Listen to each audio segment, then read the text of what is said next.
Ibadah haji sekarang sudah tak wajib lagi di negara Indonesia.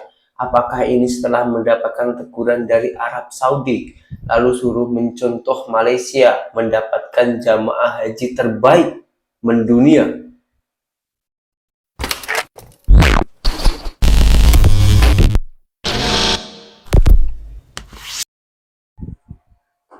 Ibadah haji sekarang nggak wajib lagi buat muslim Indonesia. Slow, jangan langsung ngegas. Mending Ah, dengerin penjelasan lengkapnya dulu. Jadi Ustadz Salafi Erwandi Tarmizi bikin pernyataan kontroversial soal haji. Erwandi adalah doktor bidang fikih hukum Islam lulusan Universitas Islam Imam Muhammad bin Saud Arab Saudi. Erwandi bilang Allah mewajibkan haji cuma buat yang mampu. Menurutnya kalau seorang muslim dapat antrian haji 50 tahun lagi, itu artinya dia nggak mampu haji. Anda yang tidak mendapat antrian atau dapat antrian tapi 50 tahun lagi, maka tidak ada kewajiban haji, katanya dalam ceramahnya yang diupload YouTube Our Life Muslim Channel pada 13 Juni lalu. Kondisi sekarang tidak ada wajib haji bagi mereka kalau mereka mau mendaftar sekarang lanjutnya. Ini katanya merujuk juga ke Al-Quran Surat Ali Imran ayat 97. Bunyi terjemahannya, di antara kewajiban manusia terhadap Allah adalah melaksanakan ibadah haji ke Baitullah, yaitu bagi orang yang mampu mengadakan perjalanan ke sana. Beribadah kepada Allah tujuannya bukan menambah kesusahan hidup, katanya. Erwandi mengutip juga pendapat temannya seorang konsultan di Bank Syariah Al-Laji di Saudi. Menurutnya, ulama-ulama di Saudi sepakat kalau masa tunggu haji begitu panjang, maka gugur kewajiban berhaji. Dia juga mengkritik keras sistem dana talangan haji. Menurutnya ini adalah biang kerok kenapa antrean haji makin gila. Banyak orang ngebooking porsi haji pakai ngutang. FYI, dana talangan haji itu program dari bank, umumnya bank syariah, yang minjemin duit ke calon jemaah biar bisa bayar setoran awal haji sekitar 25 juta rupiah. Setelah itu, calon jemaah itu terus dapat nomor porsi, nomor unik yang berfungsi sebagai identitas calon jemaah dan untuk mengetahui perkiraan keberangkatan haji. Selanjutnya, jemaah nyicil pinjaman itu ke bank plus margin. Ini menurutnya haram karena ada unsur riba dan gararnya. Sistem ini katanya menciptakan ketidakadilan dalam distribusi porsi haji. Erwandi bilang dosa akibat sistem ini ditanggung penyelenggara haji. Rakyat cuma jadi korban dan dipaksa ikut sistem yang gak sesuai syariat, katanya. Erwandi juga mengecam keras haji jalur furoda. Menurutnya itu judi gaya baru karena haji jalur furoda spekulatif banget. Udah bayar mahal tapi bisa batal berangkat karena nggak dapat izin berangkat. Erwandi juga menyoroti fenomena haji cepat lewat visa ziarah, dahili atau memanipulasi status mukim. Katanya ini kucing-kucingan dengan aturan dan gak sesuai sama adab dan syariat.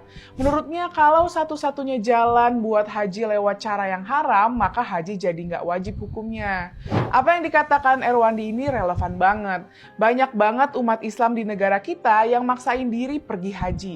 Mereka jual sapi, jual sawah, jual tanah, atau jual properti lainnya buat pergi haji. Sebagian ada juga yang ngutang ke lembaga keuangan atau individu. Bahkan ada yang menempuh cara ekstrim buat pergi haji. Cara ekstrim itu misalnya dilakuin calon jemaah haji Indonesia pada 27 Mei. Mereka mencoba memasuki wilayah Mekah secara ilegal melalui gurun Jumum menggunakan visa ziarah multiple. Di tengah perjalanan, sopir taksi setempat menurunkan mereka di tengah gurun karena takut razia. Salah seorang dari mereka ditemukan meninggal karena dehidrasi. Dua lainnya ditemukan lemas tapi untung bisa diselamatkan. Pernah juga viral fenomena haji jalan kaki di berbagai platform sosial media yang resikonya gede banget. Haji memang salah satu ibadah yang diwajibkan. Tapi seringkali banyak umat Islam ingin menunaikan haji dengan melupakan batas kemampuan diri sendiri dan melanggar hukum. Pertanyaannya, apakah ini masih pantas disebut ibadah atau sekedar mengejar ambisi dengan cara yang dilarang Allah? Yuk beragama dengan akal sehat. Nauzubillahi min dzalik. Allah dah murka. Apakah ini yang dinamakan karma? Sering sangat netizen-netizen Konoha selalu mengecam menghina Malaysia. Malaysia adalah negara Malaydes dan hasil jamaah ataupun hasil kasino untuk pergi ke tanah suci. Tapi faktanya tak seperti itu. Bahkan ini ada statement yang mengatakan seperti ini, kan. Jamaah haji Indonesia malu setengah mati. Malaysia dihina, Malaysia Malaydes, tapi dapat keistimewaan dari Saudi Arabia. Langsung kita tengok videonya. Assalamualaikum warahmatullahi wabarakatuh. Alhamdulillah, salatu wassalamu ala rasulillah. Ahmad, kaum muslimin yang dirahmati Allah subhanahu wa ta'ala. Kita sama-sama mengetahui bahwasanya di musim haji 2025 atau 1446 Hijriah, pemerintah Arab Saudi memberikan rapot merah terhadap pengelolaan jamaah haji Indonesia. Bahkan sampai-sampai pemerintah Arab Saudi mengancam akan memotong kuota jamaah haji sebanyak 50%. Meskipun pemotongan kuota jamaah tersebut dibatalkan oleh pemerintah Arab Saudi karena melihat ada itikat baik dari pemerintah Indonesia untuk memperbaiki tata kelola jamaah haji di tahun 2026. Akan tetapi secara faktanya memang pelaksanaan ibadah haji 2025 ya, Indonesia ini semrawut, kacau balau. Dan ternyata itu sangat berbanding terbalik dengan pengelolaan haji di Malaysia. Ya. Tabung haji atau Badan Pengelola Haji di Malaysia, ya, lembaga pengelola haji di Malaysia, justru mendapatkan penghargaan dari pemerintah Arab Saudi tentang pengelolaan haji terbaik dunia, ya, selama 4 tahun berturut-turut.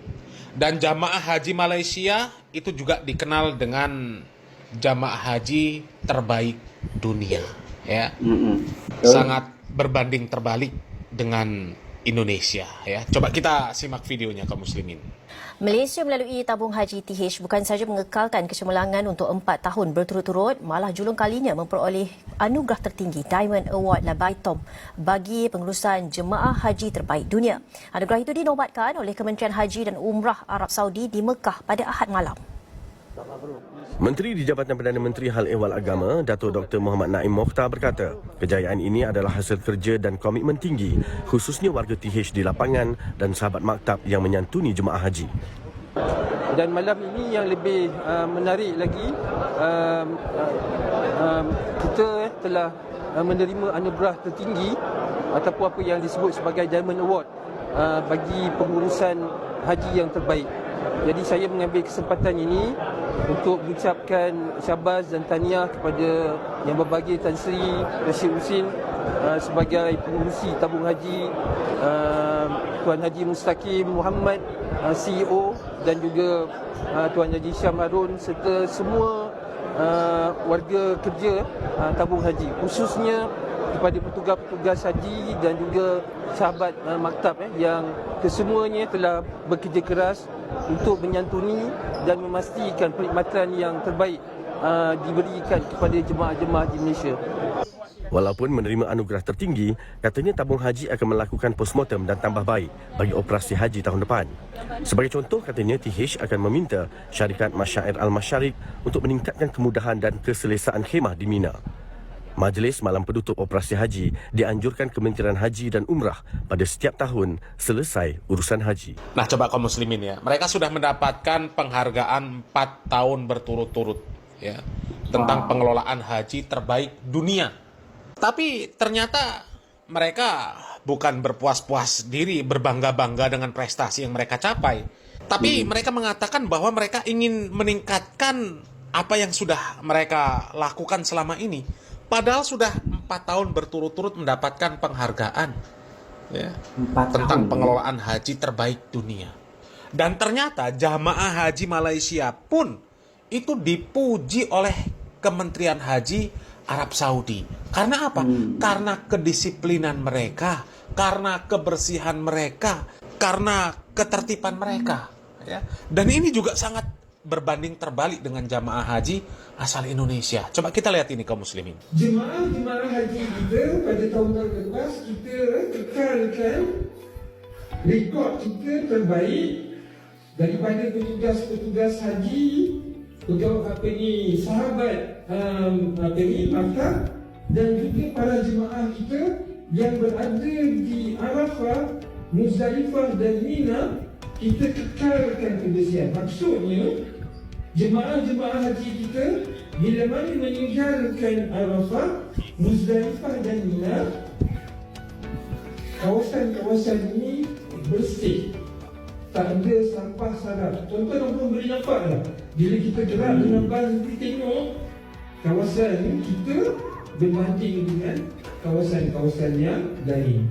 Jadi bukan saya sebut tuan-tuan dan puan, ini Kementerian Haji dan Umrah Saudi hampir setiap tahun menguji jemaah-jemaah kita bersih, disiplin. Saya ingat semalam kan Ibu Sakit, Dr. Kafiq, masa saya dan masa kita berada dengan beliau, dia kata kalaulah semua jemaah haji macam Malaysia, dia dah boleh tidur dengan tenang.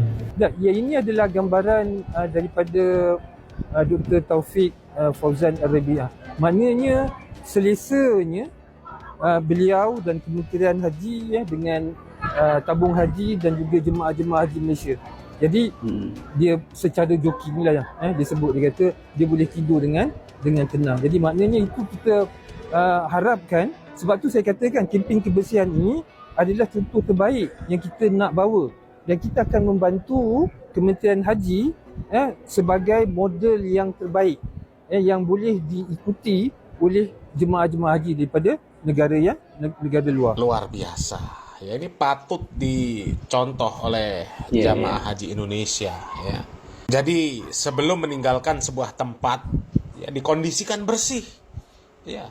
Ketika mereka selesai wukuf, ya, kemudian mau meninggalkan maktab dibersihkan, tenda-tenda dibersihkan dari sampah, nggak boleh ada sampah. Di Muzdalifah seperti itu juga, ya. Di Mina seperti itu juga. Jadi mereka tidak meninggalkan sebuah tempat kecuali tempat tersebut bersih, ya. Kondisinya bersih seperti semula. Bahkan ketika mereka mendatangi tempat tersebut kurang bersih, ya, ketika mereka pergi tempatnya menjadi bersih. Tapi coba kalau jamaah haji Indonesia. Ya, bahkan dibongkar sama Bang Alman Mulyana, sampah-sampah berserakan, dan itu nggak bisa ngelak. Itu sampah jamaah dari Indonesia. Yang menguatkan di sini orang Indonesia yang bikin kotor, teh pucuk ya. Kalian datang ke kota suci Mekah,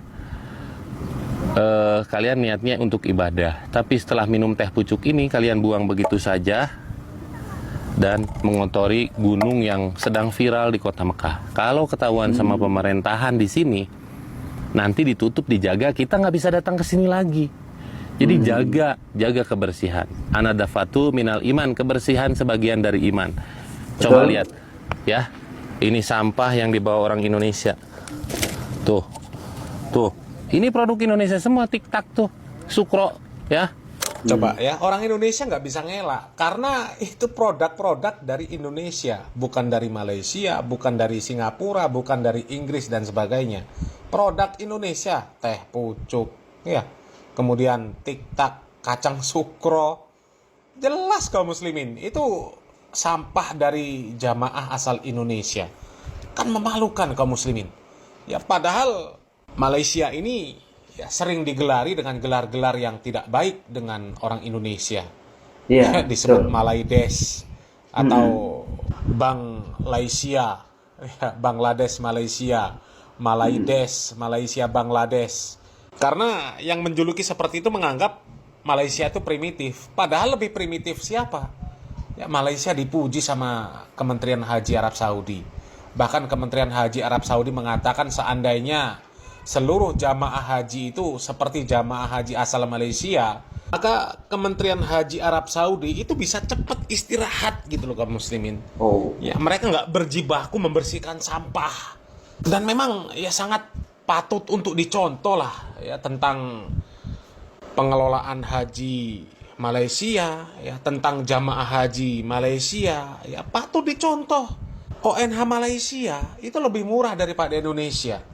Bahkan Pak Prabowo Subianto ya berjuang untuk menurunkan ONH supaya lebih murah daripada Malaysia. Itu sebuah kebaikan lah.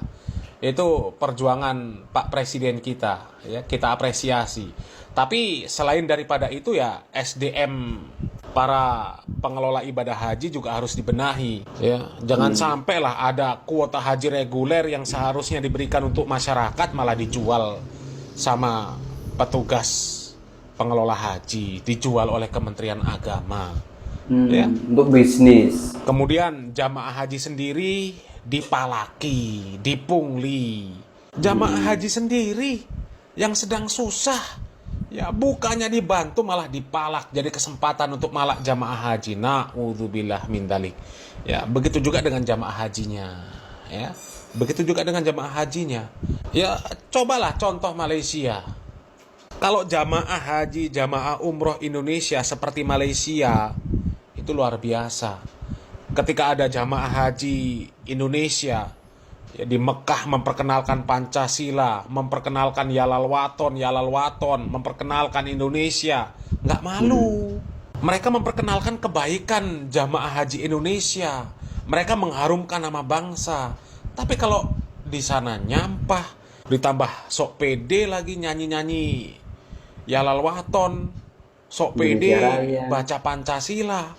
Ya, tapi ternyata negara sendiri citranya sangat buruk, ya. Bahkan pemerintah Arab Saudi pun sampai mengancam akan memotong kuota jamaah haji karena pengurusan hajinya semrawut, ya. Ya, mudah-mudahan prestasi yang dimiliki oleh Malaysia, ya, mudah-mudahan menjadi pemicu semangat para pengelola jamaah haji sekaligus jamaah haji asal Indonesia, ya. Mudah-mudahan mereka bisa memperbaiki, bahkan harapannya bisa lebih baik dari Malaysia. Karena Indonesia ini terkenal dengan negara muslim terbesar dunia. Tunjukkan bahwasanya muslim Indonesia, muslim yang baik, benar-benar sesuai dengan tuntunan Al-Quran dan Sunnah. Al-Quran dan Sunnah nggak ngajarkan yang namanya jorok dan berantakan, ya. Inilah alasannya kenapa Arab Saudi memperketat jamaah haji Indonesia. Bisa dikatakan mempersulit, tapi sebetulnya bukan mempersulit, karena tingkah laku jamaah haji Indonesia sendiri yang membuat Menteri Agama Arab Saudi pening kepala. Tak boleh diatur, buang sampah sembarangan dan lain-lainnya. Bahkan yang ilegal itu beribu-ribu jamaah haji dari kita. Kita menjalankan ibadah haji yang bertujuan untuk mensucikan hati.